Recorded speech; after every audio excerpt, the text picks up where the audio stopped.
महाभारत सिर्फ एक कथा नहीं थी, बल्कि वो चेतावनी थी जो हर युग को दी गई थी। अर्जुन का धर्म संकट, भगवान श्री कृष्ण की नीति और अभिमन्यु की सहायता। तो चलिए आज खोलते हैं महाभारत के उन पन्नों को और जोड़ते हैं उन्हें आज के इतिहास से। आज भी ऐसे ही कौरव जिंदा है, बस उनका नाम बदल गया है। ये वो देश है जहाँ सनातन धर्म की रक्षा के लिए, जहाँ हिंदू धर्म की रक्षा के लिए भगवान श्री कृष्ण खुद इस धरती पर अवतार लेते हैं। इसका भारत वही अर्जुन है जो शांत भी है और शक्तिशाली, और हर बार जवाब मिलता है उन्हें संयम से, पर मजबूती से। भारत युद्ध नहीं चाहता, पर अगर थोप दिया जाए तो अर्जुन बनकर प्रहार करता है। साहब, जहाँ युद्ध से पहले गीता का पाठ पढ़ाया जाता है।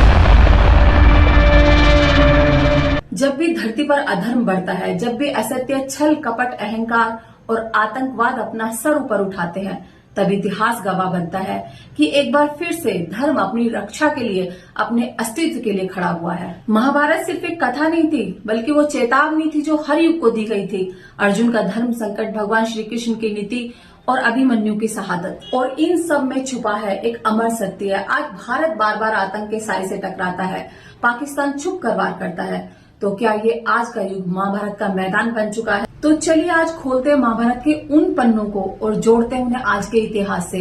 आज धर्म और अधर्म फिर से एक बार आमने सामने खड़े हैं। इस बात को ज्यादातर लोग जानते हैं कि दुर्योधन और शकुनी ने मिलकर पांडवों के लिए एक लक्ष्यगृह महल बनवाया, जिसमें उन्होंने एक अंडरग्राउंड सुरंग बनाई और उसमें आग लगाने की प्लानिंग थी। पांडवों को मारने का पूरा षड्यंत्र रचाया हुआ था और ये बात पांडवों को पता थी, इसलिए वो अपनी जान बचाने में सफल रहे। और ये एक अधर्म था, पर पांडव चुप रहे। आज महाभारत के उन अधर्म के पन्नों को खोलते हैं जहां घर की वधू द्रौपदी का चीरहरण हो रहा था और घर के बड़े बड़े सभी सदस्य उस दृश्य को देख रहे थे, पर किसी ने उसके खिलाफ आवाज नहीं उठाई। और ये सबसे बड़ा अधर्म था। पांडवों को 13 साल का वनवास मिला, 1 साल का अज्ञातवास मिला। पांडव वन वन भटकते रहे, कौरवों के अत्याचार को सहते रहे कि एक दिन आएगा कि ये सुधर जाए, पर कौरव सुधरने वाले नहीं थे। आज भी ऐसे ही कौरव जिंदा है, बस उनका नाम बदल गया है, जो पाकिस्तान के रूप में सामने आए हैं। छल करना, धोखा देना, आतंकवाद फैलाना, यही उनकी पहचान है। 2009 में मुंबई को आग में झोंक दिया, न जाने कितने निर्दोष लोगों की जान गई। 2001 में संसद भवन पर हमला, सीधा हमारे लोकतंत्र पर वार। पुलवामा अटैक, जहां 40 से ज्यादा जवान शहीद हुए, और अब पहलगांव में निर्दोष लोगों की हत्या। ये सब वही चक्रव्यूह है जहां अधर्म छिपकर बैठा है। युद्ध से पहले भगवान श्री कृष्ण खुद शांति दूत बनकर दुर्योधन के पास गए थे।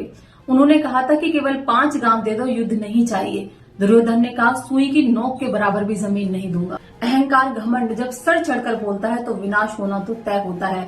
ठीक वैसे ही मोदी जी भी पाकिस्तान के पास गए थे दोस्ती का हाथ बढ़ाने के लिए, पर कहते हैं विनाश काले विपरीत बुद्धि। भगवान श्री कृष्ण कहते हैं कि युद्ध केवल धर्म की रक्षा के लिए हो, और भारत ने वही किया। भारत ने हमेशा से शांति चाहिए, पर बात अगर हद से गुजर जाए तो जवाब देना भी बनता है। आज हमारे देश के वीर जवानों ने ऐसे दुर्योधन, शकुनी जैसे लोगों को, दुष्टों को खोजकर air strike, surgical strike, operation Sindoor कर उन्हें वही ध्वस्त कर दी। भारत ईंट का जवाब पत्थर से देगा। भारत की चुप्पी भारत की कमजोरी न थी न होगी।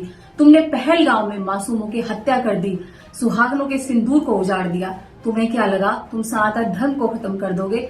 अरे ये वो देश है जहाँ सनातन धर्म की रक्षा के लिए, जहाँ हिंदू धर्म की रक्षा के लिए भगवान श्री कृष्ण खुद इस धरती पर अवतार लेते हैं, कभी राम रूप में तो कभी वामन रूप में।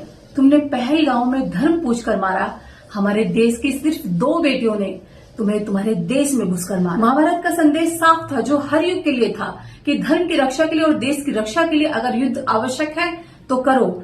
अर्जुन की तरह साहसी बनो, कृष्ण की तरह नीति बनाओ, और अभिमन्यु की तरह साहसी बनो। आज का भारत वही अर्जुन है जो शांत भी है और शक्तिशाली।